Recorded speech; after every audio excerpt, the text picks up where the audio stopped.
ఓం విఘ్నేశ్వరాయ నమః. ఓం శ్రీ గురుభ్యో నమః. ఓం దుందుర్గాయ నమః. ప్రేక్షక మహాశీలందరికీ కూడా నమస్కారం. ఈ రోజుల్లో గృహ నిర్మాణం చేయటం అనేది చాలా కత్తి మీద సాము లాంటిది. పూర్వజన్మ సుకృతం ఉంటేనే కానీ ఈ రోజుల్లో ఇల్లు నిర్మించుకోవటం, సొంతంగా గృహస్థుడు కావటం అనేది అంత సాధ్యం కాదు. ఎందుకంటే ఖర్చులు బాగా విపరీతంగా పెరిగిపోయాయి. ఆదాయానికి తగ్గ ఖర్చులు బాగా పెరిగిపోయాయి. ఈ ఆదాయానికి తగ్గ ఖర్చులు పెరిగిపోయినప్పుడు ఇంకా సేవ్ చేసేది ఏముంటుంది, పొదుపు చేసేది ఏముంటుంది? ఎవరికైనా సరే ఉద్యోగస్తులకి తాము ఇల్లు నిర్మించుకోవాలన్నా, ఇల్లు కొనుక్కోవాలన్నా ఖచ్చితంగా ఆదాయం ఉంటేనే కదా చేయగలిగేది. మరి ఆదాయం లేనప్పుడు ఏం చేస్తారు? ఒకవేళ ఆదాయం ఉంది అనుకుంటే మరి అటువంటి వాళ్ళు కొంతమందికి తాతల నాటి ఆస్తులు, తండ్రుల నాటి ఆస్తులు అవి వస్తాయి, డబ్బు వస్తుంది. కొంతమందికి పెద్ద పెద్ద ఉద్యోగాలు చేస్తూ ఉంటారు, లోన్స్ తీసుకుని ఈఎంఐల మీద ఇల్లు కొనటం కానీ కట్టడం కానీ చేస్తూ ఉంటారు. మరి అలాంటి వాళ్ళు ఎప్పుడు ఇల్లు నిర్మిస్తే బాగుంటుంది, గృహ నిర్మాణం ఎప్పుడు చేస్తే బాగుంటుంది, ఇల్లు ఎప్పుడు కట్టుకోవాలండి అని చాలామంది అడుగుతూ ఉంటారు. ఈ పలానా మాసంలో కట్టుకోవచ్చా, మేము ఇప్పుడు ఇల్లు కట్టుకోవచ్చా, గృహస్థులు కావచ్చా అని చాలామంది తమ సందేహాలని సంధిస్తూ ఉంటారు. అయితే డబ్బు ఉండగానే సరిపోలేదు. దానికి మంచి చెడులు అనేది తప్పకుండా చూసుకోవాల్సిన అవసరం ఉంటుంది. జ్యోతిష శాస్త్రాన్ని కనుక మీరు నమ్మగలిగితే, జ్యోతిష శాస్త్రం మీద మీకు నమ్మకం ఉంటే కనుక ఖచ్చితంగా ఆ విధి విధానాలు, ఆ జ్యోతిష శాస్త్రం చెప్పే విధి విధానాలు పాటించడం అనేది శ్రేయస్కరం. ఒకవేళ నమ్మకం లేకపోతే ఏదీ లేదు. నమ్మకం లేని వాడికి ఏదీ లేదు. వాడు ఎప్పుడైనా చేసుకుంటాడు, ఎందుకంటే వాడికి నమ్మకం లేదు కాబట్టి. దాని యొక్క ఫలితాలని వాళ్ళ యొక్క ప్రారంధ కర్మలను బట్టి వాళ్ళు అనుభవిస్తారు. అయితే శాస్త్రపరంగా కనుక మనం వెళ్తే కనుక ఏ నెలలలో మనం గృహ నిర్మాణం చేయొచ్చు, ఏ నెలల్లో గృహ నిర్మాణం చేయకూడదు, ఏ నెలల్లో గృహ నిర్మాణం చేస్తే మనకు అనుకూలంగా ఉంటుంది, ఏ నెలల్లో గృహ నిర్మాణం చేస్తే మనకు అనుకూలంగా ఉండదు అనే విషయాన్ని మనం ఇప్పుడు తెలుసుకునే ప్రయత్నం చేద్దాం. చైత్రమాసం ఉంది. ఈ చైత్రమాసంలో గృహ నిర్మాణం చేయటం అనేది అంత ఆమోద్యయోగ్యమైంది కాదు. ఎందుకంటే అది శూన్యమాసం అవుతుంది. అందువల్ల ఖచ్చితంగా ఈ చైత్రమాసంలో మీరు గృహ నిర్మాణం చేస్తే ఖచ్చితంగా ఏదో రకమైన ఆటంకాలు, ఏదో రకమైన ఇబ్బందులు, ఏదో రకమైన సమస్యలు వస్తాయి. దానివల్ల మానసికంగా కృంగిపోయే సమస్య రావడానికి అవకాశం ఉంటుందన్న విషయాన్ని గమనించాల్సిన అవసరం ఉంటుంది. ఇక వైశాఖ మాసం ఉంది. వైశాఖ మాసం అనేది చాలా ప్రశస్తమైనది.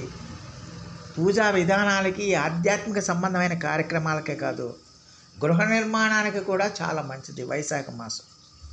ఈ వైశాఖ మాసంలో గనక మీరు గృహ నిర్మాణం చేస్తే సంపద వృద్ధి అవుతుంది అన్న విషయాన్ని గమనించాల్సిన అవసరం ఎంతైనా ఉంటుంది. ఇక జ్యేష్ఠ మాసం అంటే జ్యేష్ఠాదేవి, శని భగవానుడి యొక్క భార్య పేరే జ్యేష్ఠాదేవి. జ్యేష్ఠాదేవి అంటే దరిద్ర మహాలక్ష్మి అన్నమాట, దరిద్ర దేవత. జ్యేష్ఠ మాసం అంటేనే అందరూ భయపడిపోతూ ఉంటారు. ఎందుకంటే వాళ్ళకి కష్టాలు తప్పవని. అందువల్ల జ్యేష్ఠ మాసం అనేది అది ముఖ్యప్రదంగా ఉంటుందన్న విషయాన్ని గమనించాల్సిన అవసరం ఉంటుంది. ఇక ఆషాఢ మాసం ఎలాగో శూన్యమాసమే, జ్యేష్ఠ మాసం కూడా శూన్యమాసమే. అసలు ఆషాఢ మాసంలో కనుక ఎట్టి పరిస్థితిలో కూడా మీరు చేయకూడదు గృహ నిర్మాణం. ఈ సిరి సంపదలు అనేవి నశించిపోతాయన్న విషయాన్ని గమనించాల్సిన అవసరం ఉంటుంది. ఇక శ్రావణ మాసంలో కనుక మీరు గృహ నిర్మాణం చేస్తే చాలా శుభకరంగా ఉంటుంది, శుభప్రదమైనదిగా ఉంటుందన్న విషయాన్ని గమనించాలి. ఇక భాద్రపద మాసం కూడా అనుకూలమైంది కాదు, అది కూడా శూన్యమాసమే. ఈ భాద్రపద మాసంలో రోగ భయం అనేది ఉంటుంది అన్న విషయాన్ని గమనించాల్సిన అవసరం ఉంటుంది. అలాగే ఆశ్వయుజ మాసం కూడా మంచిది కాదు, అది కూడా శూన్యమాసమే. కలహాలు, కయ్యాలు, ఘర్షణలు, గొడవలు రావడానికి ఎక్కువగా అవకాశం ఉంటుందన్న విషయాన్ని గమనించాలి. ఇక ప్రశస్తమైన మాసం ఏంటంటే కార్తీక మాసం. కార్తీక మాసంలో గృహ నిర్మాణం తలపెడితే ఖచ్చితంగా అది త్వరగా పూర్తవుతుంది, ధనయోగం కలుగుతుంది, ఎలాంటి అవరోధాలు లేకుండా అది సాగిపోతుంది అన్న విషయాన్ని గమనించాలి. ఇక మార్గశిర మాసం, పుష్యమాసాల్లో కూడా మార్గశిర మాసంలో కనుక మీరు గృహ నిర్మాణం చేస్తే కనుక కష్టాలను అనుభవించాల్సిన పరిస్థితులు ఏర్పడతాయి. పుష్యమాసంలో కూడా చోర అగ్ని ప్రమాదాలు కలగడానికి ఎక్కువగా అవకాశం ఉంటుందన్న విషయాన్ని గమనించాలి. ఈ పుష్యమాసం కూడా మీకు ఖచ్చితంగా కూడా చోర అగ్ని ప్రమాదాలు భయం ఉండటానికి ఎక్కువగా అవకాశం ఉంటుంది. అలాగే మాఘమాసం మాత్రం, మాఘ పాల్గొన మాసాలు మాత్రం చాలా వరకు కూడా మాఘమాసంలో చేస్తే వంశాభివృద్ధి, పాల్గొన మాసంలో చేస్తే ధన లాభాలు కలుగుతాయనే విషయాన్ని గమనించాల్సిన అవసరం ఉంటుంది. స్థూలంగా నేను చెప్పిన అంశాలు స్థూలంగా జనరలైజ్ చేసి చెప్పాను. అంటే మీరు గృహ నిర్మాణం చేయాలనుకుంటే ఈ మాసాలు మీకు యోగ్యమైనవి, ఈ మాసాలు యోగ్యం కానివని చెప్పడం జరిగింది. అయితే ఇక్కడ ఇంకో విషయాన్ని కూడా చూసుకోవాలి. మీ వ్యక్తిగత జాతకాన్ని కూడా మీరు పరిశీలన చేసుకోవాలి. అసలు మీ వ్యక్తిగత జాతకంలో గృహయోగం ఉన్నదా? ఒకవేళ గృహయోగం ఉంటే ఎప్పుడు జరుగుతుంది? గృహయోగం ఎప్పుడు జరుగుతుంది? ఎప్పుడు మీరు ఇల్లు కడితే మీకు అనుకూలంగా ఉంటుంది, ఎప్పుడు ఇల్లు కడితే మీకు అనుకూలంగా ఉండదు అనే విషయాన్ని మీ వ్యక్తిగత జాతకాన్ని మాత్రమే పరిశీలిస్తేనే తెలుస్తుంది.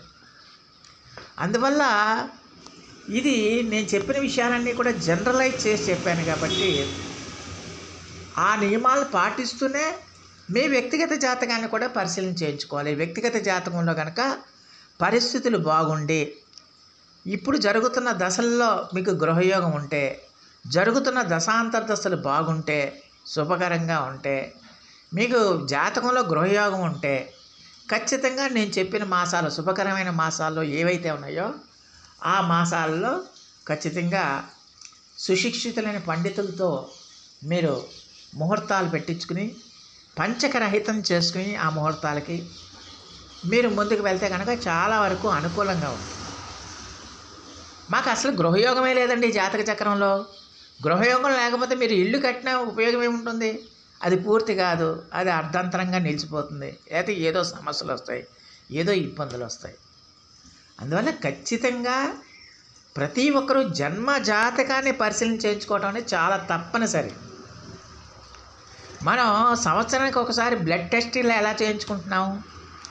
బ్లడ్ టెస్టులు చేయించుకుంటాం కదా, బాడీలో ఏ విధంగా అయితే మనం ఏ అనారోగ్యం ఉంది, ఏ అనారోగ్యం లేదనే విషయం తెలుసుకోవడానికి. అలాగే ప్రతి ఒక్కరూ కూడా తమ జాతకాలని, తమ భవిష్యత్తుని తెలుసుకోవడానికి ఖచ్చితంగా ఒక్కసారైనా సరే మీరు జాతక పరిశీలన చేయించుకోవటం, వ్యక్తిగత జాతక పరిశీలన చేయించుకోవటం అనేది చాలా తప్పనిసరి. జాతకం అనేది ఇలాగే జరుగుతుందని చెప్పదు, కాకపోతే మీరు ఈ మార్గంలో వెళ్తే మంచి జరుగుతుంది, ఈ మార్గంలో వెళ్తే చెడు జరుగుతుందని మాత్రం ఖచ్చితంగా చెప్తుంది. మీరు ఈ డైరెక్షన్లో వెళ్ళకండి, ఈ డైరెక్షన్లో వెళ్తే మీకు చెడు జరుగుతుంది, ఈ డైరెక్షన్లో వెళ్తే మీకు మంచి జరుగుతుంది అనేది ఒక దిక్సూచిలా పనిచేస్తుంది ఈ ఎస్ట్రాలజీ ప్రెడిక్షన్స్ అనేవి. తర్వాత మన పూర్వ పుణ్యఫలం, మనం చేసుకున్న మంచి పనులు, మనం చేసుకున్న మన పెద్దలు చేసుకున్న మంచి పనులు, వీటి వల్ల ఖచ్చితంగా మనం కష్టాలు అనుభవించే శాతం తగ్గటమో పెరగటమో జరుగుతుంది, దాని యొక్క తీవ్రత తగ్గటమో పెరగటమో జరుగుతుంది.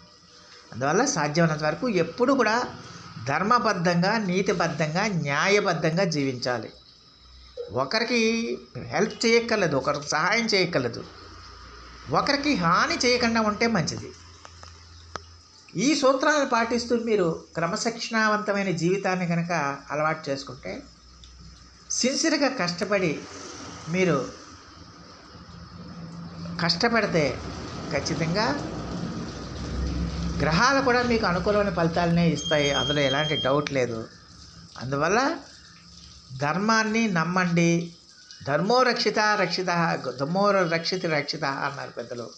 అందువల్ల ధర్మబద్ధంగా, నీతిబద్ధంగా, న్యాయబద్ధంగా జీవించండి, చాలా వరకు మేలు జరుగుతుంది అన్న విషయాన్ని గమనించాల్సిన అవసరం.